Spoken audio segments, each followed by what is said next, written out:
principais escritos sobre Sócrates e sua filosofia.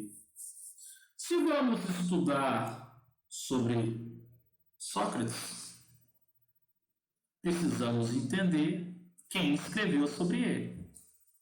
Quem foram as principais pessoas que escreveram sobre ele? E o que escreveram? E qual deles nós vamos usar para apresentar o Sócrates? Porque o Sócrates, na visão de X é um, na visão de Y é outra, na visão de Z é outra. Então a gente vai apresentar o Sócrates sobre qual visão, sobre qual perspectiva. Porque não existe só uma. Vamos lá? Bora! Principais escritos sobre Sócrates e sua filosofia. Eu disse principais. Eu não disse que são os únicos. Leia. Tudo que sabemos sobre a vida e o pensamento de Sócrates, pois ele não deixou nenhum escrito, não pode, ele não sabe nada, vai escrever o quê? É proveniente de comentário dos filósofos, dos historiadores e de outros escritores da época. Então, nós temos dentro da história da filosofia diferentes visões sobre Sócrates, tanto de filósofos que o seguiram, que o criticaram suas ideias e suas ações, ou simplesmente estudou o que ele fez. Temos também a visão, então, portanto, de historiadores e de outros escritores, como, por exemplo, pessoas da área de literatura, escritores. Mas as principais fontes, e aí eu quero destacar, são essas que eu vou citar agora. Duas delas são de discípulos, ou seja, de pessoas que seguiram Sócrates. Está aqui, ó. As principais fontes sobre o assunto em questão são de seus dois mais importantes discípulos, Xenofonte e Platão.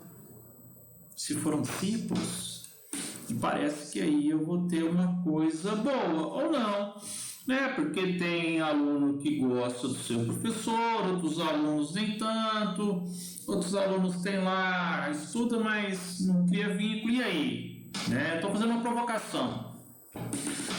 Além de Aristófanes, escritor de teatro, ele é um dramaturgo, ou seja, ele escreve peças voltadas para o teatro. E na Grécia Antiga, ou é comédia ou é tragédia. Já te adianto. O que ele escreveu sobre Sócrates é uma comédia, algo para fazer rir, provocar risos. E nessa obra ele satirizava os sofistas em suas comédias. Então, aqui já deu para perceber que o Aristófanes ele tem uma visão negativa de Sócrates. Ele faz piadas sobre Sócrates em seu livro. Ele ridiculariza Sócrates. Ele é um crítico dos sofistas. E para ele, Sócrates é um sofista. Está aqui. Ele satirizava os sofistas em suas comédias, onde Sócrates é personagem de uma delas.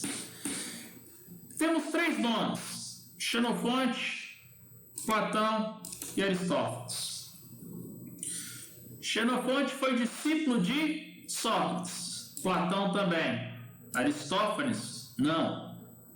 Contemporâneo de Sócrates, mas um dramaturgo, uma pessoa que já tinha recebido a devida educação.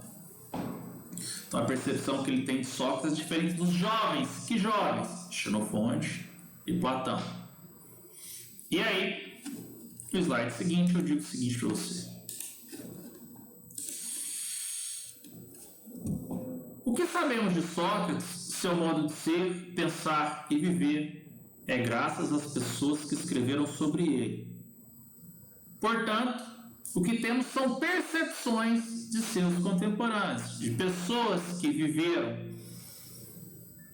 na época dele, de pessoas que viveram com ele, de pessoas que o conheceram, com destaque para esses três, que eu já havia dito anteriormente, mas didaticamente assim fica, parece que mais fácil de entender. Tá aí, ó, Xenofonte, Platão e Aristófanes. Xenofonte, Platão e Aristóteles. Tem um destaque aqui para umas carinhas, tá vendo? Quero que você entenda que Platão, ao escrever sobre Sócrates, ele tem uma visão positiva de Sócrates. O Aristóteles tem uma visão ruim. E o Xenofonte, ele não tem... como é que eu vou dizer isso para você? Mais ou menos assim, ele foi discípulo de Sócrates, ele defende Sócrates, ele concorda com Sócrates, mas o Platão realmente apresenta um Sócrates diferente dos demais. Ele tem uma visão extraordinária do mestre Sócrates.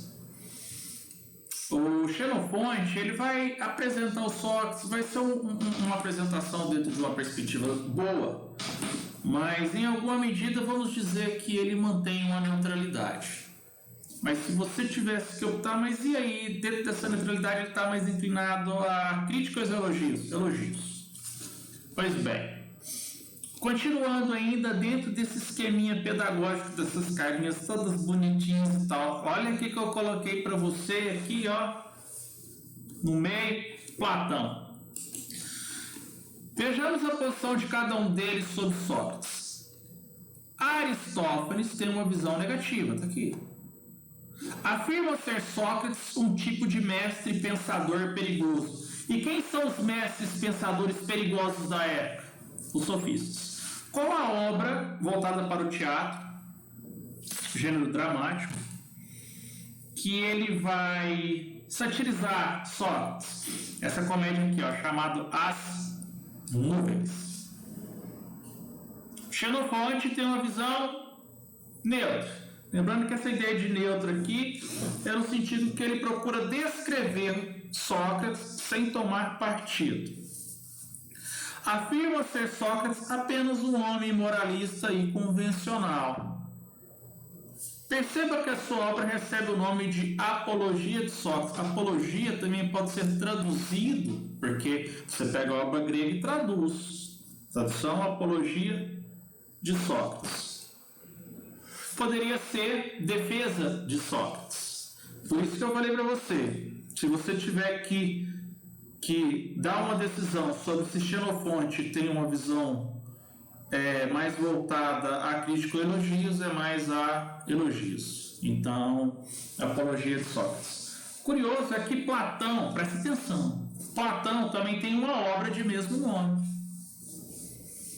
Então, cuidado para não confundir. Saiba que existem duas obras, uma de Xenofonte e outra de Platão, com o mesmo nome, Apologia de Sócrates, e que você pode encontrá-la também com o nome de Defesa de Sócrates.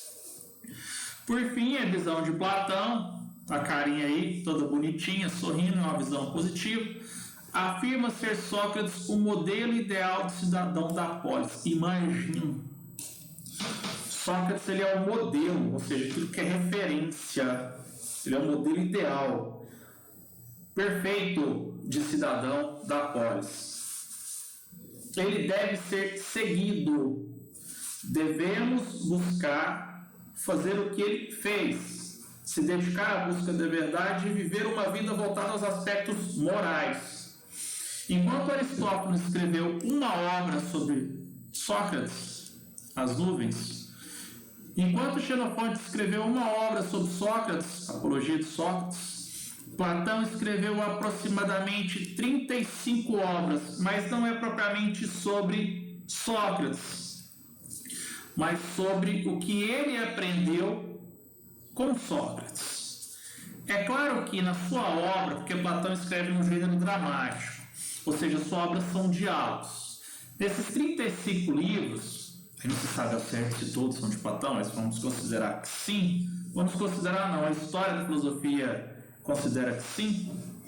O protagonista desses diálogos é Sócrates.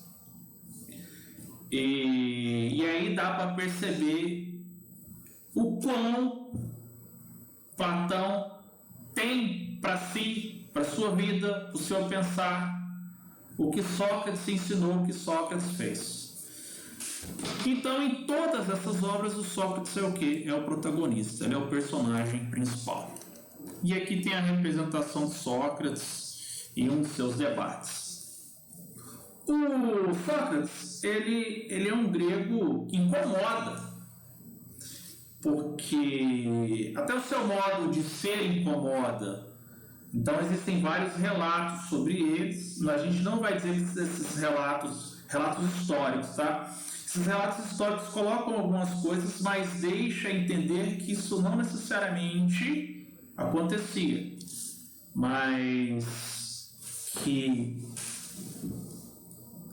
em alguma medida está certo, porque a gente está falando de uma vida em diferentes visões. Então esse aqui vai dizer uma coisa ruim, esse aqui vai, enfim, vai só descrever, esse aqui vai dizer uma coisa boa, então você vai ter um conflito de ideias sobre o que Sócrates pensou, sobre o que o Sócrates fez. Então quando a gente fala essas coisas, tem que se ter o cuidado para não colocar isso como uma coisa rígida, inflexível. Entendemos então que existe aí uma certa... é necessária uma certa flexibilidade quando falamos de Sócrates.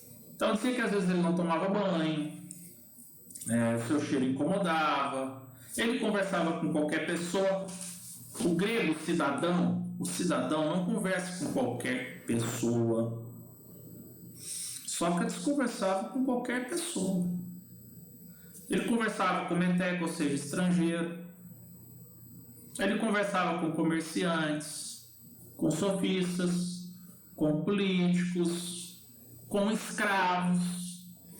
E isso incomoda. Mas, lembrando, ele conversava sobre o cotidiano. E aí, o que está rolando? Não. Sócrates andava pela cidade, escutando as pessoas e indagava somente aquelas que apresentavam opiniões como verdades. E isso eu te ensinei na primeira parte da aula. Tá aqui. Qual que é o objetivo de Sócrates? Acredita que Apolo lhe deu uma missão que é questionar todo homem, não importa a estrutura social, não importa se ele é aristocrata, se ele é político, se ele é escravo, se ele é trabalhador, se ele é comerciante, não importa, a questionar todo homem que toma opiniões como conhecimento verdadeiro.